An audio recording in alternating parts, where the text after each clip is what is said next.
ti le pathian in Solomon a chufin na le riat na sa tak le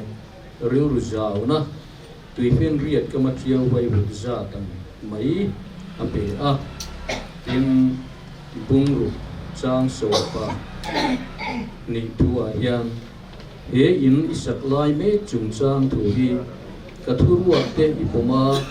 karo rel te izoma kathu pek zong zong te zong tura ipom thot zongin ipa tawida me na kalo soi to kathu khai chunga hian ka ti tang tin Israel tha te zina hian ka chenga na kami Israel ho te ka thla thlam lo wan ti in le ka thon lama chuan e ti ko pola trong kama cross thu chu boral me te tang chuan at na ani sia ke ni chandam me ke ta na ro chuan pathian thu ti theina ani ti kan bok kani e buena elaya e kan sarkar thar ra minister tena an na thona tu mi pui rong an bol na tu mun lua hun bu ka han chan na hiam ka riu ruwa elai thu te hi alo lang lian khop maya man dewa khan ek tiken sang ni so pasari ani time o puan thonian delhi tlanga finance department CGA office alwa tir phak khan chanchin bua ka mu mai khani a telaya hian anunga hian president le prime minister thalak via takin ain tara sumikara tak chuan puan thonia khan cross azin tar ve thungani antia kha kariurua hian aum lian em thin in temple sak te ponian in mi puite rongbol sak na kongpok aniang chulaya pathian thu anne na lo khenga khan kathurua te ipoma karu rel te izoma kathu pek zong te zom tura ipom phut zongin atia ke hi poimo le in ka ria a voina hian kan ram dam na le kan nam dam na tur te kan tur lain kan se vela khochak lama te le kilrang sanga tangin mizoram ramri de phowa te boina le har sat na e kan tok na se em an tok na se em ma chunga chuan sarkar na lama tangin mipuin ram mipui ten thamuang taka zalen taka an chan tur cham tur an ni laya ro rel na fel lo le ti ko lo emo tu te mo mitlem te fel lo na wanga an chan ho dik tak chang lo po ni mai lova ram dana tlan siat nga ya hriom taka anom thom te kan hetam em ani chung ang din mun te zung ngai tu chuan voina hian kan ram ro rel na khola hian a phong chel tu te hian ram chungan in kol mitin te hian an chan ho dik tak an chan theina turata na zalen taka nun lung oi takle lim tlang taka kan om theina turata na ro an rel le heng an na tho na tur mi pui rong an bol na tur office boy an lua thei apoi mo le in ka riat saka chu tianga ta na chuan kan pathian thu chuan ka thurua te ipoma ka ro rel te izoma ka thu pek zong te zom tura ipom phot zongin ati voina hian kan hnena pok ala sei zelani ti zongin ngai tuana nei tai la chu su ke mani hne soya pom tai la e chu tiang chuan e pathian du zonga ril ru kan put chuan pathianin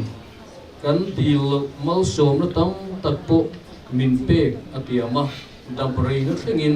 min pedona nei tin pathian thua kan mua chu poi mo lein ka ria zong atan chuan ni china ka seita kan khan helai muna hian ti ve therang tin na lam ni lovin kan thin lunga kan ngai tu na hian khovel thil dang tam takkara lali su krista le across hi langsar ber sela chu lian ber sela chu mi chuan kan kong zo hi asual ngai lovang ti hi le riurua a ani sam somli parukna pathian su kan in hum him na le kan chakna mangan lai tran pui var tu nai ringani tin kan mua chumi asoi zel na ko nga po pathian kan in nga na lai pui bera kan nei chuan kan ti sualo tu min fil ania khang te kha voina hian kan riu ruwa lian sela poimo le in kan ria a sipai ho te ral pa hi kan ne na oma zakopo pathian kan tu bing sang ani ati hi voinia kan office lu ana muna hian kan riu ru kai ruai tu le kun lo kau zel tu ra po min kai ruai tu ni se poimo in kan ria chung te chu kan soi zok zok tu ani pathianin athu kan siale kan soi te mal min som sa lo se amen kan hun bu tan na ni chho zel buka nakina tong trai rual ni kha ni rotani a poni sela tong trai na kan mang ne lalpa kan pa tak min mai tu engkim kan ruwa thinang in imuring trin voina hian kan nun peng tin reng maya ithil ti theina ilan tira ichuan helai muna hian nangin min mule min fiat angin e kan ram ro in rel na konga ro rel khol thar nangin min pun saka chumi zinga peng pakhatatan chuan i ko ran hoa i chia lo i rong bol tu atana i lo ser ran to pusi lo soi bunga po lalpa ni na le mo phuna poimo tak pek ni in tununa hian iram tan le mi pui rong bola atho na tur mun aron lua tana kan rampung in rail bol na le in kol na in kai ruai na ta na lalpa om zenaya min man sakamal min som sak kan du e kan lalpa isu mingin kan ti le e tuna chuan thu soi kan ngai ta na thu chung kolam atangin kanan so manga usi lo thom lian na so cái chung của ta với nó quý đặc lại cái lòng muốn đặc đi lòng thanh à cái nó mà do các ngày tuổi cho với là hiện thu cái sợi lệ thầy lòng cái mấy thầy à cái nó mà tìm quân mình lòng hiện thiền có cái thu thầy anh ấy không phải quay ở đây cũng ngấp cái in này ai muốn cái gì cần hoàn tụng hiền chẳng phải tại vì lòng thầy lòng cái này cái cái làm thầy à cũng là thằng lòng đây vô cái lại đây lấy cả lên khom từ đó lôi đua sải chân to ha cho ta cho cả văn lục ta chúng ta cả cho sợi chúng ta là thế này mà cùng song sánh cái điều đó các bạn gì cần chung của hết cần ăn đốn khóc mấy à cái uống cái bali lâu mà cái tia cái lòng thua cái sợi à mà cái cái lòng tia u bà bị chẳng cả chẳng thì cái đấy mà khóc mấy cái này cho thì lại chọn cái sợi chọn lại muốn giúp đi cần mang cái uống thế ăn là đâm lo mà kalau về hàng đốn không mấy cái tiền lưu trả lo mà sẽ nó một tí kalau để tất cả mấy cái chung của đây là thế à với lại hiện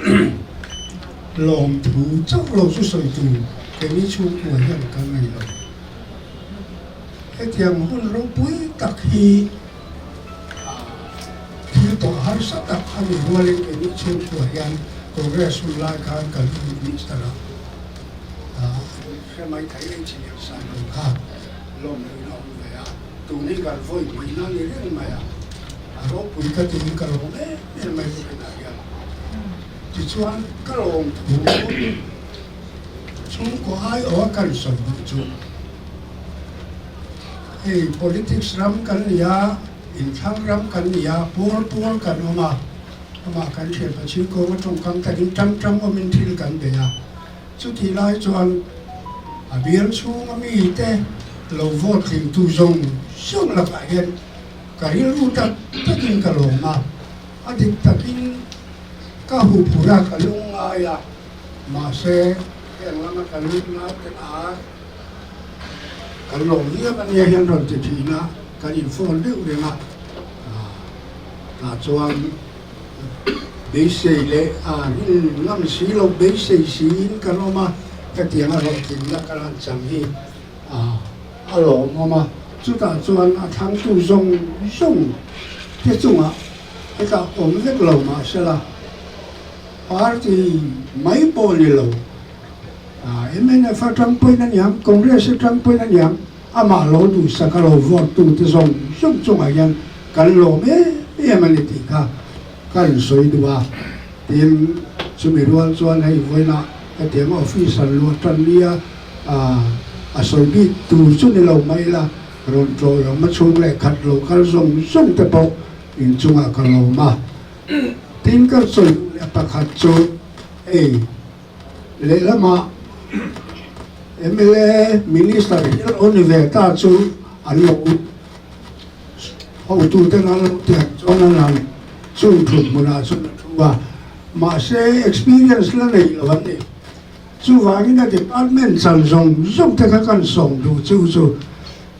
thu lo ni lo pe nga chu ti ti tu ra nia chú tin cần tiền nhá chú thì chọn cần tiền thì na thì thế in lâu thì lấy lâu cái rồi ta nên cụ ta cái rồi làm thằng này nè chú tiền thì lâu chọn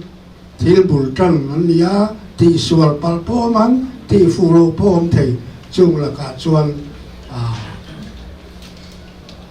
nang nín in lâu cái rồi cho cả in lâu en cola in lâu cỏ mùi turin nga mo tia su ti lo em alom ti mai lo wa tha kong in lo ko mu je turin in ne la in khong ai la ka ron di la ni ele dia pe chuan he lo pen son ta rs lan zam ni la kha ka kop tlat ai la po che nga in kop de reng kan ya lo pen son man la ba ti lo pe chu ni se la thu hi rep po hi ka cha ka kong mang tu le thil kal mang te ma se lo chuak man to ma se ai ofen tak takin oma i department danga art and culture lama te po tu lang anga kong i lo ko mo tha takat na tho the na tur ka in ku ta om ve ni ti kan soi tel du rama ti chuan khovela hian mi hing ka soi tong khan kan dang lam ze la kalma sa te kan oma voina po hian chung ko thil han soi le tai la kan lo me la hian dei mi nuk no de hi kan ni thin ba ka kari lu thil dang lu zunga lai kan lo chu ka tangin kan hoi ve la em hun ro pu te ke ni fa te na han lo te hi hin tu pa te pa cha ho dang ngol min liam san ho te ka kari lu ma he ma lo theng theng chi lo ma se lo ti mai tuin kalung te leng rum ma ama ro chu te chu thil kal to nia soi le khai ni lo wa soi zel chi po ni han lo wa han ri ru om ve mai ya ama ro chu ka soi tong khan voi na hian ke ni chu ku yo thu lo chu soi tu kan thelo tho pui te par kilama ni mo ko han lama hen poin len siêu te thengin le department ho tu te song le tho tu song te khan in lo kai thoya ati sual tu poi lo ven puya in lo en ko la tan ke ya pa hian in ku ta ka ron ga ni e ka lo me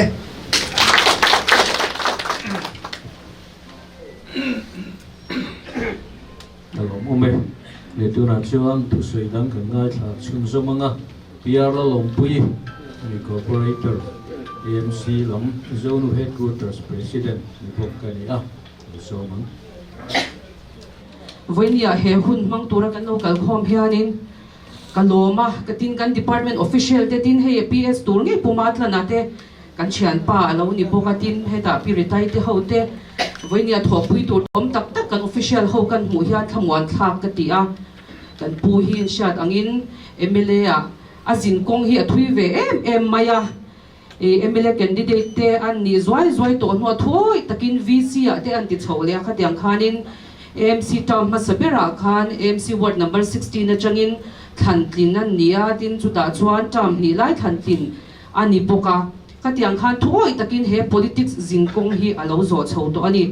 tin ama hianin ka soi du le ka soi chak thin chu mitlom ani ama hi mitlom ani a thuoi thei tak mai ani a chu wang chuan voinia han pathian in he mun hi a hruai thleng ani ti hi soi phal lo chi ni in ka shelawa Brigadier Chen Phunga sai lo tlemin history kan soi de le kanga Brigadier Chen Phunga sai lo noaya rei tak a train a timayang a hnung zuin rei tak hun a mang chawa ti chuan no pangte in ram le nam hmangai na wangin mani na chu le chung te po kal san lop lopin tiang khanin hun along mang chawa chuta chuan voinia hian chung a thuoi na ra te thei to pa alo be fan na le ram le nam a hmangai na ra chu voinia hian bial mi puiten atakalan chhuah tirin voinia na tho kor kan han hak tir hi alom om ka tia ro pui ka tia chu wang chuan voina YouTube te po na kina ka enturin la omin ka ringa bial mi pui pusilan soivunga ring to ka na tho kor hak tir tu zong te voinia hian aizol sauwan bial mi pui te abikin lom thu ka shil tak meu chawa ti chuan voinia han thu tam soi ka tum lawa kan department official te abik takin ichina ka pu ina soi to ang khanin kan ngen du chu kan pu tur ti mayang mission she omani don lawani ti kha lo sia ulangin mi in ngai tlom tak mai ani a hei chung ko in mual pho na ni lo sengin mi ti kani ti kha in lo siat sa tan ka duwa MLA ni chung hianin in lua man pek thei lo chang hi an nga ani chu voinia hian chung kwa ka mual pho du wang soi ka ni lawa lo po chang lo khopa mi dang te ta na in seng so chi na ni na hi department how to te khan in lo shat pui ve shim ula ka duwa chu tiang mi te nen chuan kan thok ho do na chu wang chuan nang ni pon thei to pin in lo fin chua kha ka ngen don chewa a shiat lo tam tak po omang nge ni department ala master lo tam tak po a om don ani chung zong a chuan khongai taka chat taka in lo thok puya in lo fin chua zel turin ka ngen tak meu chewa ti chuan voinia he hun mang tur local zong te in zawa in voi khatal in chong china pusilan soivunga kan minister za om takhian ram le nam hi digna le rin om na le na a shwai chho zel theina tura voi khatal chong china in lo hlan ve turin kan som tak meu cheu ni alo ne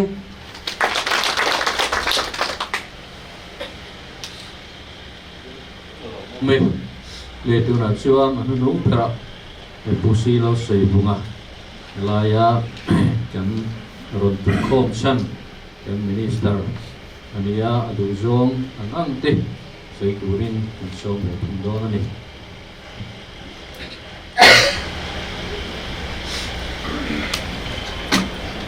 Chairman, Department Official te, Apa te, Kanao te, Kau te le Katpian, Wini Halu Kung Khom te, Pathian Mingin Chibay, Buk Chawani. Wini Hian Hen te hi kan lo reng ti ngai to na ko hi kan nei alu wak pi ni na ma ro chu hian kan han lo ngai don chu ani ya ka soi thiam dan chuan kan pathian hin hom ngai o ka ti to a bak chu ka soi thiam lo pathian that na le pathian khoi na ni chu tu ma kan soi du wa tin cái cầu khăn nó có rồng bồn pui kan lu pa ten voinia abi ka kan pastor te kan pastor le pui te boi puya kal nge tu ra ka du ania apel ka puwa kalon ve ma voinia hem ka tha ti mo khop ma ya lo tu ka soya Ten department nama pisar te pinteresi te abi takin kalau mah official kusoi mo ya te iyan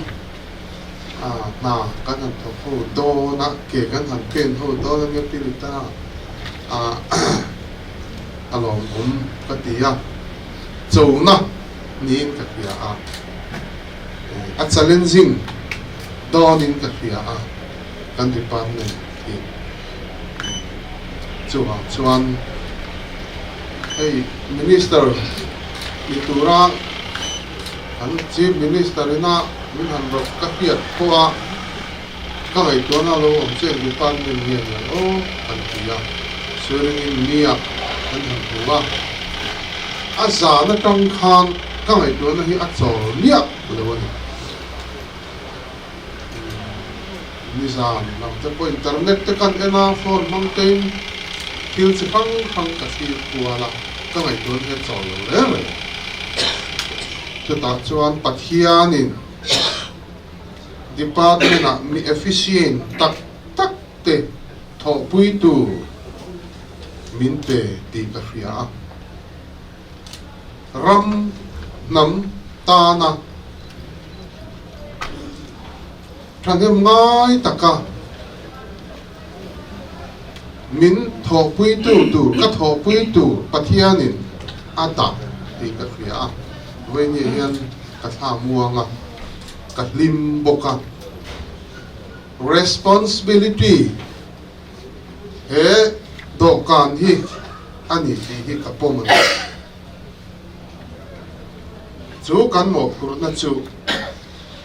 pathian chak na in kan hlen chu kan ti po hi ka ring tlap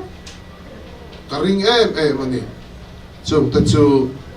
toy te in kan soi du a tin kum sang ka zakwa somkwa pathum February ni a Brigadier T Sai Lova Khan ni a ati kherawang Khan PC party ka zomani ichuan kumin ya kum som thum na chia akum som thum na sarkar mel ka hure chia ten pathian le kan ho tu te ren ruat na in minister din hun hial lan kai ko om tapoka kalau na hi ni takani kalau kho soidan ka thiang lo ni chia thuma ka sayang khan kan pathian ni chu awan thai ve o ka pi ringot mai ni chu voi ni hem ka soi thiam dan ni a akara VC a Trump ni MC a Trump ni te kan oma MC a office te kan lo ve noka ti hian tu ni general election a ka drum thum na in than ka ma chon na a ti hian tu ni drum ni than ti na ko na alo ni me ta a hen zong zabi ka ngai tu hian pathian wa na ni a pathian khong ai na ania pathian thil ti thei na ania chu min hriat pui khadu ngoi ani mi hringin engma thei na chak na kan ne lo pathian khong ai na leo ni ti hi voi ne han he politics kong kazin kong toy te kan soi na hian kan soi tu chu ani tin dang le kan soi le du chu office kan na lo he ngai lo wa office kan lo ton chu ni ya ni zana po ka mi tha in enting o ru mo mong ka tia do kanon dan tu te ka han isa ve la file local dan tu te ka enting o ni ti ka kan isa ve la ti chuan mi pui ta kan ya mi pui na an than kan ya he office a min thutir tu chu Aizol South 1 mi pui te an ya chu wang chuan ahmad sabela kari ro lo om khang ka ngai tu na lo om chu ke chu mi pui ta kan ya wangin mi pui tan rong ka bon pot kan pathian kha chu soi lo wa lu man chu taka chu voinia official te po hian khomai taka min hriat pui ka du em chu ani mi pui tan herong bol na hi tho ka tu mani ina dang le kan soi le du chu hey file la deal lo te kan nia en king o ti kha ngai tu na o ma chu ta chuan puma tlan le pirita hian min ka voi chu kan lam tiang mak tak main ka thian pa pirita hi apasali ka thian pa nia kum sang ni som pakhata khan pastoral care and counseling kha heta sinat a hian kan training du na ni so ni som panga kan variat du na khata tang khan in thak to mia lo thria na om kan nia chu ta tang chan puma chan na chan chin te ama a kalu khrelok to a ti chuan ka thian te ho ama be sei tu mi panga dang te kha lo trong re ren su hei chu eng tiang pon ti mo la ka ren ti lo ka tia an tia tiang chuan hei puma tlana le piritai hi pathian in voi nia helaya abul min thut pui turin min pe a voi he ka lo me mani ti te kha kan soi duwa chu file kala deal ve lo wang yan khatiang ang kong min ko mu tu ra pathian min pe te ni ti voi he kan soi du chan chu ni kina dang le kan soi le du chu toy te bokin LED te ya Union PA kha min pe do ne mo khatia ma se LED la makal mai ro ti o ne khati le maya chan LED chu ka chang do ta tin hala ya hian LED minister ani don han ti khan VC siam rum ngai po ha la office te kan han luanga chuan ma kan na do na lo te kan ti tin district council and minority affairs ania chakma u naw te mara u naw te lai u naw te po ei trum level chu income na hun te po kan nei te ro to khatiam te kha kan din ania in art and culture kan khoi don boka art and culture te hi kalom em chu tun sinot khom pui khan hemi kan culture chung chang thajok le mu mal zo kha kalpuya ni dan tu kha pass ania SEC na ron u zui tu rin chung te chuan min tilom ti khan pathian hian kong le lama khati zong te khan min tran pui tu ko han ho hi min pe zela ni hi ti te ka ngai tu na boka tin veki lam hi kalau tui pui ve via va anga ni hei kholaya zo tetla han hanga em ho te ui kholaya han hanga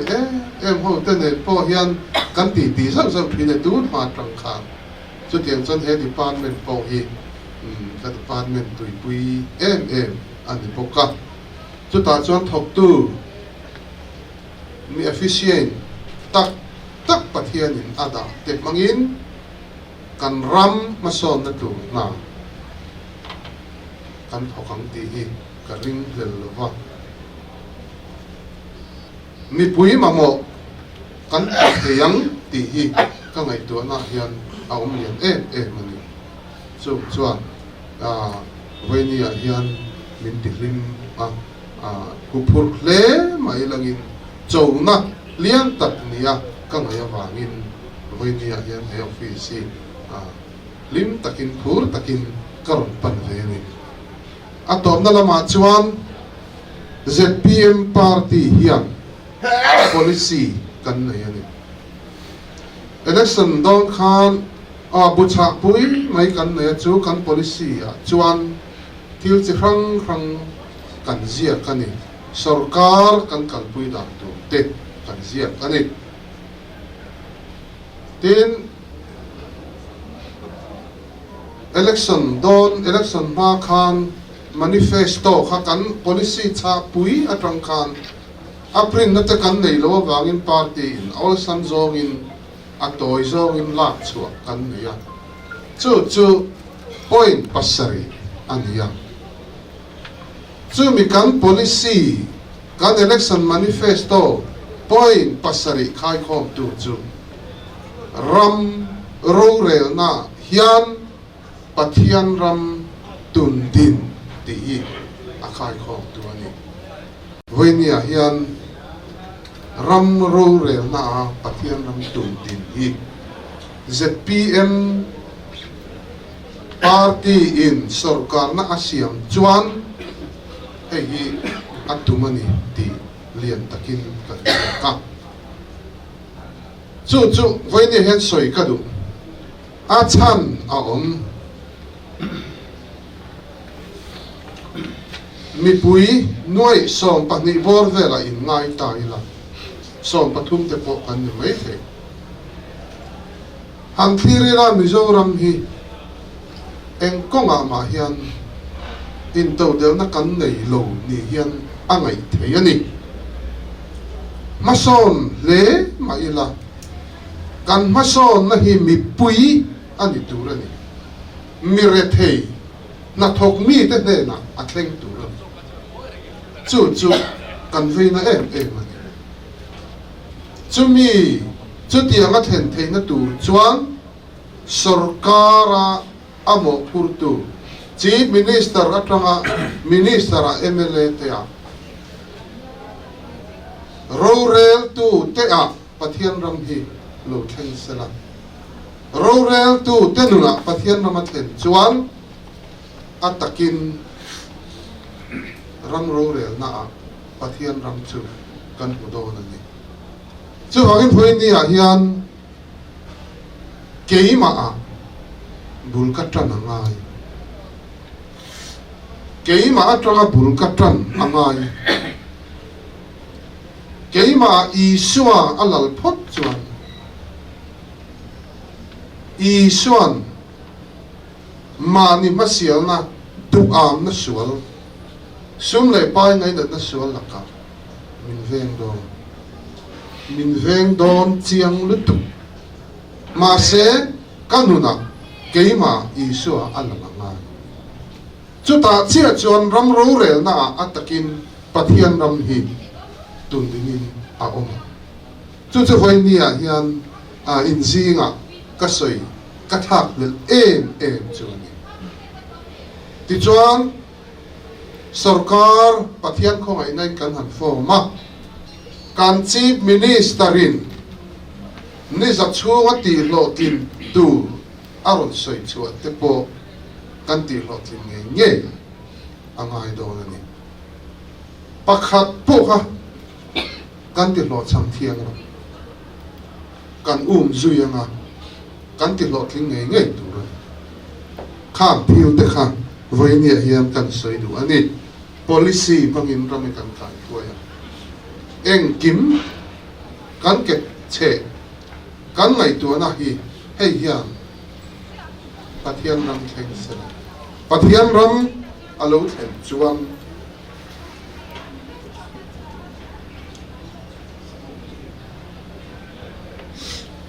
azar zo tu chu mi pui te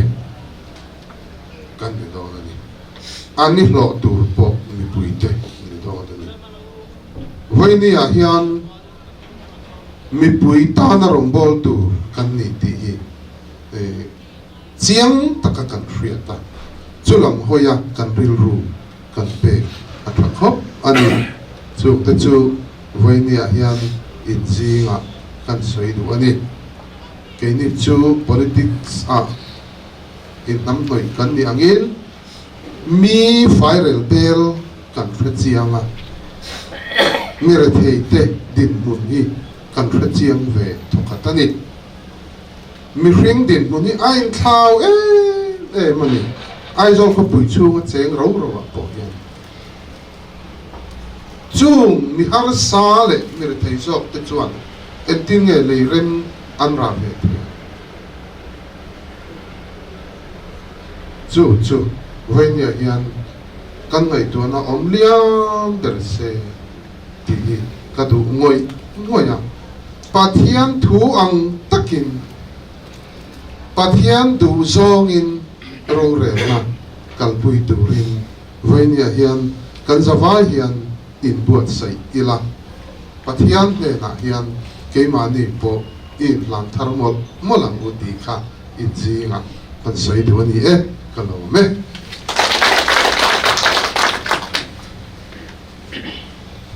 tuna chuan helaya programa kan muang hian voina helaya nei pusi lo sei bunga honorable minister ina office lua program kan lo ruak manangin chuan takin kan mang theya tin amai na sei ang khan ram ro rel khol tena ram hruai le en kol an tum dana te department te ne na tran ho tho ho an tum dana te chataka akal theina turin pathian mal somna kan dilanga tin chu tiang pukin ama mimal le chu achung kwa anu pui fanau te achung kwa zong zong te tan chong trai bok ta ila tin department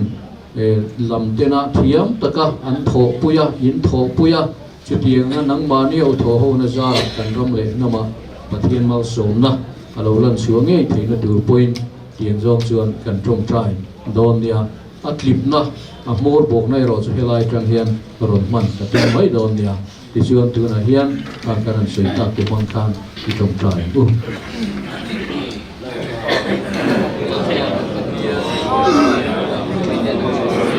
Hallelujah! Hallelujah! Hallelujah!